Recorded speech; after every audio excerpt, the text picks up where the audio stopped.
네, 연휴가 길다 보니까 자주 이렇게 영상을 촬영할 수 있게 되는 것 같아요. 일단 시간이 있을 때 최대한 많은 부분을 공유하고자 오늘도 이렇게 촬영을 시작하게 되었고요. 오늘은 지난 시간에는 이제 미국 기업에 왜 투자해야 되는지에 대해서 저의 이제 견해를 좀 말씀을 드렸고, 오늘은 제가 이제 팔란티어 투자하는 10가지 이유에 대해서 설명을 드린 적이 있는데, 거기에 이제 두 번째 이유에 해당하는 데이터 및 AI는 미래의 핵심 성장 섹터이다. 이 부분에 대해서 여러분들께 좀 말씀을 드려보고자 합니다. 일단은 제가 이제 주식 투자하는 데 있어서 안정적이지만 확실한 수익을 낼 수 있는 방법이 뭘까 이제 생각을 해봤던 이제 큰 세 가지 전제가 있어요. 첫 번째는 나라가 중요하다. 네. 그리고 두 번째는 이 섹터 자체가 성장성이 있어야 한다. 그리고 세 번째는 CEO 및 운영진의 역량. 이렇게 이제 세 가지를 가장 중점적으로 보는데, 오늘은 그 두 번째 이유인 어떻게 하면 성장 섹터를 찾고 왜 데이터 및 AI는 성장 섹터인가, 요거에 대해서 제가 한번 제 논리를 가지고 말씀을 드려보도록 하겠습니다. 일단 제가 이제 찾은 방법 중에 하나는, 사실 여러분이 생각할 때 성장 섹터 하면 뭐가 있을까요? 가장 최근에 이제 많이 나온 얘기는 뭐 전기차, 그다음에 자율주행, 뭐 헬스케어, 그다음에 환경, 요런 게 이제 성장 섹터지 않을까, 이제 요런 이제 말들을 많이 하시는데, 뭐 그거에 대해서 어느 정도 저도 동의는 합니다. 근데 이제 제가 생각하는 건 정말 판을 바꿀 수 있는 메가 성장 섹터는 뭘까? 이거에 대해서 이제 굉장히 고민을 해봤어요. 예를 들어서 지난 시간에도 예를 든 설명이지만, 핸드폰이 막 다 보급이 되고 누구나 쓰고 있을 때 아이폰이 완전히 이 세상을 조금 한 단계 업그레이드 시키면서 뒤집어 놓았죠. 이런 식으로 뭔가 앞으로는 어떤 분야가 우리의 삶을 한 번 더 이렇게 바꿀 수 있을까, 이렇게 생각을 하던 끝에 이제 제가 생각한 거는 손정희 회장님의 말이었습니다. 손정희 회장님이 국내에 와서 문재인 대통령하고 이제 얘기를 하는 시간이 있었는데, 문재인 대통령이 이제 물어봤겠죠. 손정희 회장님한테 우리나라가 앞으로 어떤 산업, 어떤 분야에 집중을 해야 할까요? 이렇게 물어봤더니 손정희 회장이 딱 세 마디를 했죠. AI, AI, AI. 네. 그만큼 AI가 이제 앞으로 미래의 중요 산업이고 미래의 성장 섹터다라는 얘기인데, 아시다시피 그렇게 정말 투자로 많은 성과를 이뤄내시고, 그 다음에 이미 이 분야에서 상당히 공신력이 있는 분이 한 국가의 원수를 상대로 그런 얘기를 했을 때는 얼마나 성장성이 있으면 그런 얘기를 했겠는가, 이런 생각을 한번 해보면, 그것만으로도 사실은 이 데이터나 AI에 투자하는 거는 그렇게 나쁘지 않은 선택이라고 저는 생각을 해요. 근데 이제 이거를 제 기준으로 다시 이제 갖고 와서 생각을 해보면 정말 그럴까? 이제 제 나름대로의 검증은 뭐였냐면, 일단 제가 생각하는 데이터도, 그러니까 제 개인이 이제 생성해내는 데이터도 매일 매년 계속 증가하고 있다는 거는 너무 저명한 사실인 것 같아요. 뭐 사진도 데이터고, 그 다음에 내가 뭐 어떤 기록해놓는 기록물, 그 다음에 SNS나 이런 유튜브 촬영으로 업로드하는 영상, 이런 게 제가 매일같이 데이터를 생성해내고 또 저장하고 계속 만들어가는 과정이잖아요. 그러니까 이게 저 개인도 이런데 제 주변에 많은 사람들도 저랑 비슷한 상황이고, 그럼 기업의 입장에서 생각을 해봤을 때도 기업의 입장에서도 마찬가지인 거예요. 매일같이 소비자로부터 데이터가 오고 자신의 데이터들이 또 저장이 되고, 그 다음에 그 데이터를 활용해서 어떻게 사업을 이어가고, 이런 것들이 개인, 기업, 그리고 심지어 국가까지, 네. 국가도 점점 더 개인의 정보나 어떤 국가적인 이슈를 디지털화 해가고 있거든요. 그러니까 저희가 뭐 관공서나 은행에 가는 비율만 보더라도 이제는 그렇게 발걸음을 걸어서 그 목적지에 도착하는 경우가 거의 없잖아요. 이런 것처럼 데이터는 아마 거부할 수 없는, 누구나 동의할 수 있는 미래에 어마어마하게 많은 양이 생성되고 있다, 생성될 것이다. 이거는 충분히 예측이 가능한 부분이라고 저는 생각합니다. 그러니까 각 기업마다 서버를 자꾸 증설하고 클라우드 시스템을 만들고, 이런 이유들이 다 거기에 있겠죠. 데이터가 계속 어마어마하게 생성이 될 테니까. 그리고 AI라는 관점도 한번 생각을 해보면, 사실 우리가 테슬라에 열광하는 게 비단 전기차 때문이라고 저는 생각하진 않아요. 네.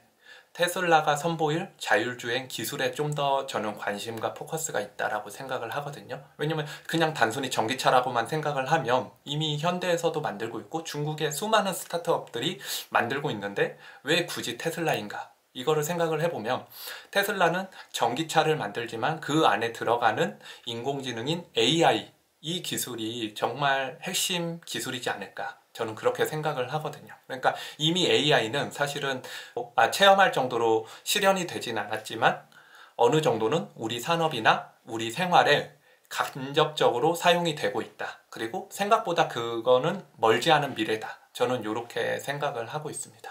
그렇게 생각을 하다 보니까 결국은 데이터 및 AI는 어느 한 특정인 사람의 삶만 예, 변화시키는 게 아니라 결국은 내 삶도 변화시킬 수 있겠다, 이런 생각이 들어서 그러면은 데이터나 AI에 정말 혁신적인 기술을 가지고 있는 회사가 어떤 회사지? 이런 관점으로 저는 기업을 좀 서칭을 하게 됐어요. 그러면 이제 팔란티어에 대해서 뭐 아시는 분들은 아시고 모르시는 분들도 있지만, 모르시는 분들은 그럼 도대체 팔란티어가 지금 뭐 AI를 뭐 어떻게 하는 거야? 뭐 이런 되게 궁금증이 있을 것 같아요. 근데 팔란티어를 정확히 이해하기는 사실은 저도 공부를 상당히 많이 했는데 쉽진 않아요. 근데 그냥 한마디로 저는 요약을 하자면 방대한 데이터를 취합해서 그거를 우리가 원하는 소스로 보여주는, 예, 통합해서 정리해서 보여주는 약간 요런 기업이다라고 생각을 하시면 돼요.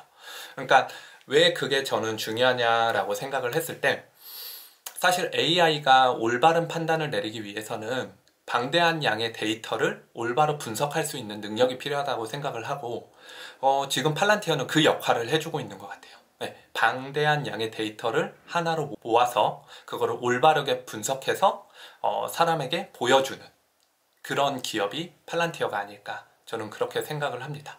만약에 여기에서 그 결정까지 컴퓨터나 인공지능이 하게 되면 그게 진짜 이제 인공지능이 되는 거고, 사람이 더 이상 의사결정을 할 필요가 없다라고 저는 생각을 하거든요. 근데 아직 기술이 제가 봤을 때 거기까지 가진 않았지만 그거의 완전 전 단계인 데이터 분석 및 데이터 통합을 하고 그거를 분석을 해서 우리에게 보여주는 그 단계까지는 팔란티어가 맞다라고 저는 생각을 합니다.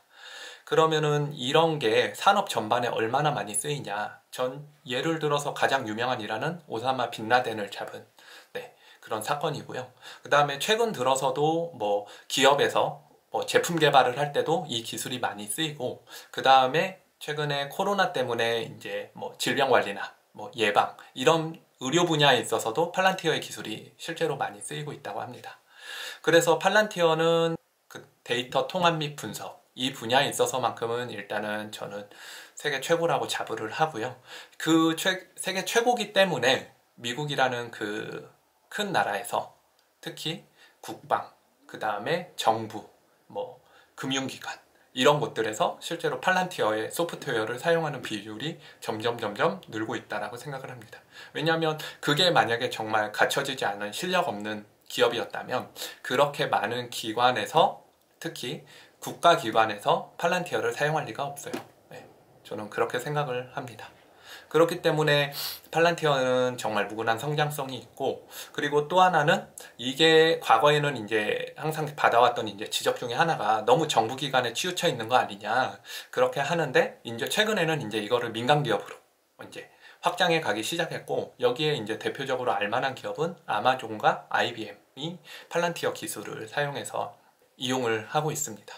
그러니까 이렇게 이제 공신력 있는 기관, 그 다음에 큰 기업들이 팔란티어 소프트웨어를 사용을 하면 점점 많은 기관과 기업에서 팔란티어 소프트웨어를 사용할 거라고 생각을 하고, 여기에 끝이 정말 B2B 사업만 될지 아니면 B2C 저희 개인한테도 올지까지는 그거는 모르지만, 아무튼 이 커지는 섹터 안에서 팔란티어의 역할이 점점 커진다라고 저는 생각을 하고 있습니다. 그리고 정말 이제 제가 생각할 때 좀 무서운 점은, 사실 소프트웨어는 마진율이 굉장히 높아요. 근데 팔란티어 같은 경우는 일단은 그 피터 틸의 경영 철학 중에 하나가 경쟁하지 말고 독점하라 라는 이제 중요한 경영 철학이 있는데, 일단 정부를 상대로는 거의 독점을 지금 잃어가고 있기 때문에 그 독점을 바탕으로 민간 기업까지 저는 점점 영역을 확장할 거라고 정말 생각을 하고 있습니다.